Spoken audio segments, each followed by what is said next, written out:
Hey guys, welcome back to Clownfish TV. This is Neon, not here with Geeky Sparkle. She will be back later. We're going to talk about force majeure. We're going to talk about the WGA strike and what a lot of people striking were afraid of, which is basically the studios pulling the trigger on a clause in contracts, meaning that shows could end, that they could pull deals. This is written into a lot of contracts for TV shows and movies, that if there's something that comes up like a strike or an act of God or whatever you want to call it, they have the right to back out of the deal. And now it seems like the strike has gone on long enough that that could happen. This could be an apocalyptic scenario for a lot of people in Hollywood. And I don't know how close they are to working things out with the writer's strike. I know the directors got theirs, and now SAG-AFTRA is apparently going on strike too. But this might have been what the end game was for the studios. And we've been talking about this. And look, I'm not anti-union. I've said multiple times, I'm not anti-union.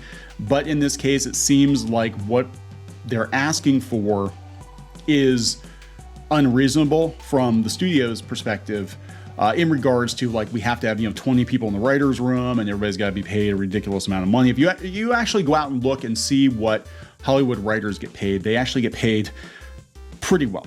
They get paid pretty well if they're a member of the guild. I'm just, now granted they're living in LA and the cost of living is pretty high there, but they're probably getting paid a lot more than you are. I'm just going to put that out there. So if that got out, and there are videos out there covering that, if that got out, I don't think the general public would be supporting them as much as they are, because they'd be looking at their salaries and being like, what the hell, you want more? What? And again, this is in comparison to how much they're making compared to how much the studios are making, and I get that. And that's a whole nother issue. But anyway, I think this is what has been planned all along. I think the studios were hoping to drag this out so they could start pulling the force majeure clause and they could just cancel shows. And I think these are a lot of shows and movies that they greenlit under different circumstances that they regret. They've had buyer's remorse and they're like, yeah, we'll just let them go on strike for a few weeks, cancel a bunch of stuff, and then we'll bring them back, and then we'll renegotiate. That's what I think is going on, personally. But before we talk about it any further, please subscribe for more pop culture news, views, and rants, guys. You'll get a woohoo if you do. Thank you very much for your support. So this is coming from The Wrap. Force majeure looms over WGA members as the financial pain of suspended deals sets in. The strike has unleashed an opportunity for studios to cut costs at writers' expense. A very reasonable terror, Culture Machine's Justin Simien tells The Wrap. Yeah, this is exactly what I think the end game was. This is what the end game has been. So Justin Simien was out celebrating his 40th birthday when he learned that Paramount was putting his TV deal on ice. He'd soon learn he was far from alone. The creator of Dear White People, remember Dear White People? Dear White People had inked a coveted overall deal with Paramount TV Studios in 2021.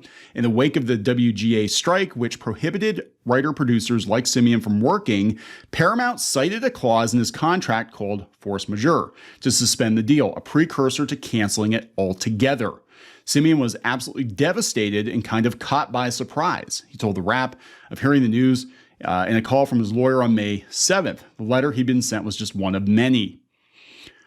So they gave this guy a deal. And look, I'm going to be honest. You look at the shows that were canceled leading up to the writer's strike, and you're going to notice certain things. You're going to notice that many of those shows were activist oriented, right? Quote unquote woke, whatever you want to call it, that there were certain kinds of shows that they were canceling first. This is the guy who gave us Dear White People. Regardless of the viewership, they might be looking at the deal and being like, yeah, we don't need a lot more Dear White People. Let's just call it a day. Call it a day, guys. And this is Paramount that basically walked it back on Picard too, because they're like, yeah, we can't continue to do things this way. It doesn't work. The Writers Guild of America strike is entering its second month, and members like Simien are already feeling the financial pinch. Force majeure, a common concept in all kinds of commercial contracts, means an unexpected event outside of either party's control. In most Hollywood contracts, studios can invoke it in the event of a union strike. That means no compensation under the often lucrative deals. This is what I think they've been planning the entire time. And we did a video on that. We said that this is what they want. This is the outcome they want. They want to use the writer's strike to cancel a bunch of shows and movies and people that they have buyer's remorse about. And they can do it so easily now. They can just be like, yeah, all that stuff we greenlit back in 2020, 2021. Yeah, let's just get rid of it because it's not going to make us any money anyway. A suspension like the one Simeon received puts the deal on hold, extending the term of the deal by however long the event goes on. But the clauses often allow for outright cancellation after a certain period, something many insiders believe the studios see as a potential benefit of the strike, especially as they face pressure to cut costs and reduce their overall spending. Simeon said he knew that a suspension was a possibility.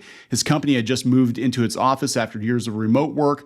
Going out for drinks to celebrate his birthday was the first time his team had gotten together in person. Yeah, that's got to be a kick to the face, right? The irony of that was kind of wild. It felt really devastating and debilitating. Paramount declined to comment. The timing of a force majeure clause's use generally depends on the specific language of the agreement signed between studios and writers. The Alliance of Motion Picture and Television Producers, which is negotiating with the Writers Guild on behalf of the studios, declined to comment, as did the union, because there's going to be a lot of this. The Guild's website recommends that members consult with lawyers about specific contract language. Typically, a force majeure clause within the context of the entertainment industry doesn't go straight to termination. It's usually a suspension, says Shaliz Sadiq Romano, is that right? Co-managing partner of Romano Law. If it keeps going on for a really long period of time, that contract might then stipulate the production company or studio can terminate it. Romano said reasons for exercising force majeure may include cutting the fat. Here it is, guys, this is everything we said. It includes cutting the fat for financial reasons, as well as key talent no longer being available to work on a particular show. Studios might also seek to use production companies abroad unaffected by the strike.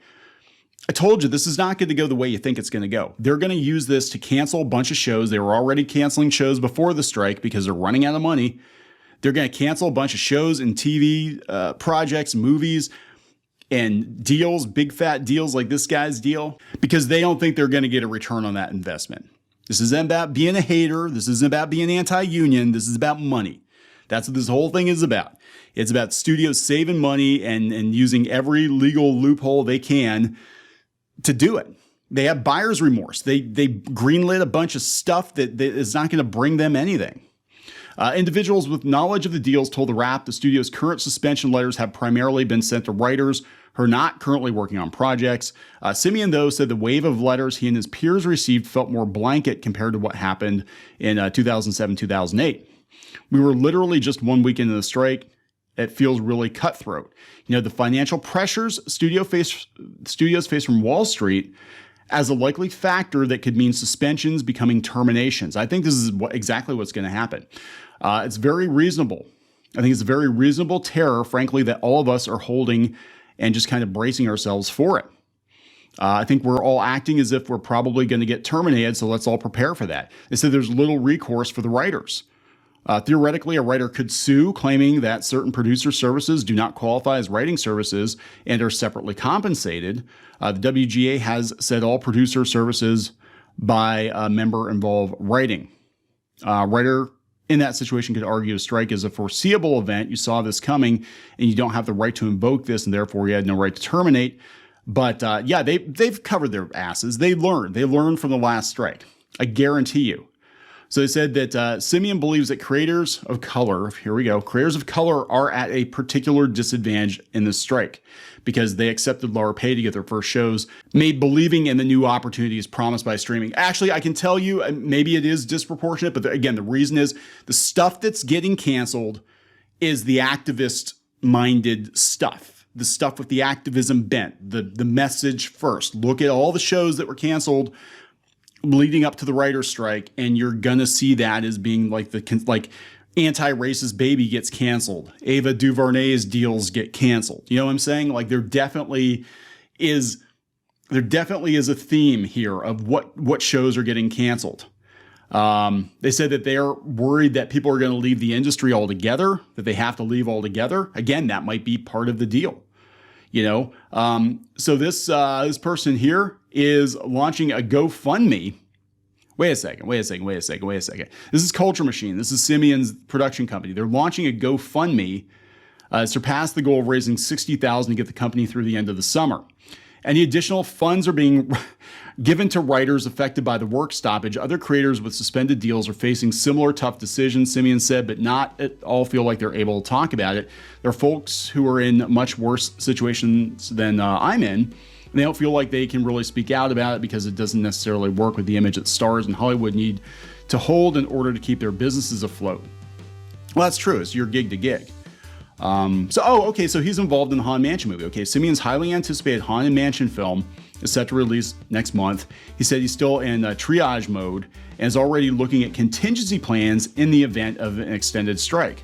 No one project, no matter how big it might seem on the outside, has ever really been that financial windfall to take care of a house and start a business. I need that movie to do well. I've worked really hard on it. I didn't know he was involved with Haunted Mansion. Actually, that one, of all the Disney movies that we've seen previews for, that's one we might actually go see because they actually look pretty good. So there we go, Simeon. We'll go see Haunted Mansion and we'll get you some money that way. But I've worked hard on it. I'm proud of it. And at the same time, my support staff has been gutted. How you balance those two things? I don't know. So this is what's going to happen, guys. Hollywood is going to Hollywood and they're going to F people over. And all this lip service about Hollywood being progressive and Hollywood wanting all of these activist-minded shows. That's just what they thought the flavor of the month was. And now they have to save money, and they're gonna be brutal. They're gonna cut. They're just absolutely gonna cut. And some people just aren't going to be a part of Hollywood after this. You know, so I think the writers that are left might get that better deal they're looking for, but I think they're going to definitely, quote unquote, trim the fat. That's what the end game was. That's what they've always wanted to do. I'm going to wrap it up. Please subscribe for more pop culture news, views, and rants, guys. We'll talk later.